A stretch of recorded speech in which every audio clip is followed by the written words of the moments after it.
Right, welcome back. Now, the leading presidential contender in the Democratic side of things is, by the way, not even a Democrat. Bernie Sanders is an independent, but he is pushing socialism is where he wants to go, democratic socialism, but really it's socialism. And a lot of young people are revved up about this guy. I can't understand it. And everyone is so scared these days about the coronavirus. The fear, fright, and hysteria is all over the place. Maybe the coronavirus and the way China is handling it will give these young millennials another look at socialism and communism.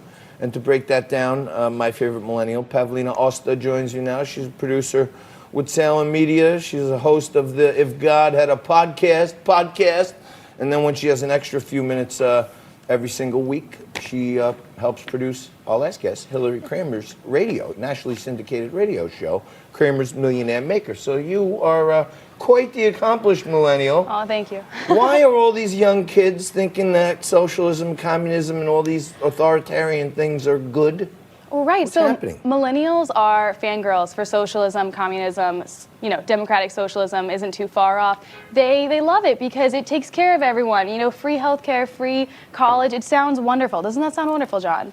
It sounds lovely. I'm past all that paid for now. college. I know. If I was going to college, Yeah. then I'd be for free college. Yes, exactly. Now I'm paying for college. Right. Yes. And, you know, they have all these student debts. Everyone's taken care of. It sounds amazing. But the thing is, I don't think millennials, you know, older millennials might, but younger millennials for sure do not understand the repercussions, I can't talk anymore, of socialism, communism, and the bad sides of it. When we look at China and what's happening now, a lot of reports are there under-reporting it. I had someone on yesterday telling me how they basically shut down the internet. They did. So when you're in a communist, all you Bernie bros and Bernie gals, if you're in a socialist society, the government can shut off your internet because they don't want the news to get out there, right? Right. Can kids pick that up? Yeah, so that's the thing is like China they have not been reporting how many deaths there's been going on. Like the doctor got in trouble for, you know, trying to say what was going on. And like just like the amount of inhumane treatment that has been going on in China is absolutely terrifying. And it should really be, you know, waking up some millennials and being like, what's going on? Well, when you say the doctor got in trouble for reporting about the coronavirus, he didn't get in trouble. Yeah. He got killed. I know. He's dead. Yeah. You know, and as you know, I've been relying on the dual action Lysol wipes. They fight the human coronavirus. I've been washing with them and everything. But, you know, there's this other thing that's plaguing America, or at least 1 in 5 people who make over $100,000. Yeah.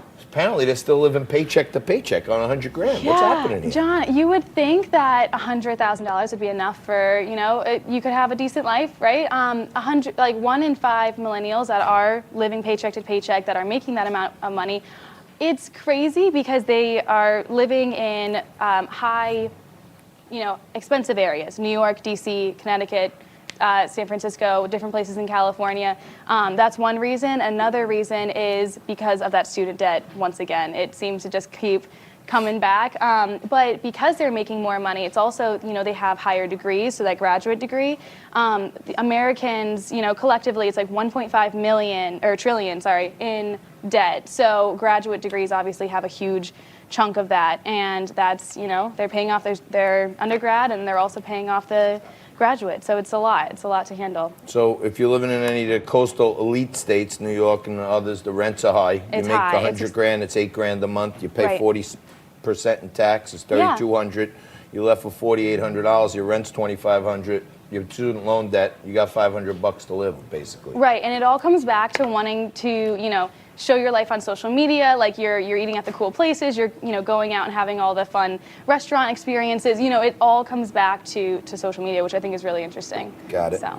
Pavlina Osta weighs in all the time for us when we need her, and she's out there at Fashion Week and this and that. She's producing radio shows, and I'll tell you this: if God had a podcast, she'd be the host. That's right. Oh, she is the host of the If God Had a Podcast. We're going to take a quick break. I know I made some mistakes today, and I know you guys at home love when Frank comes on and rips me apart for my mistakes.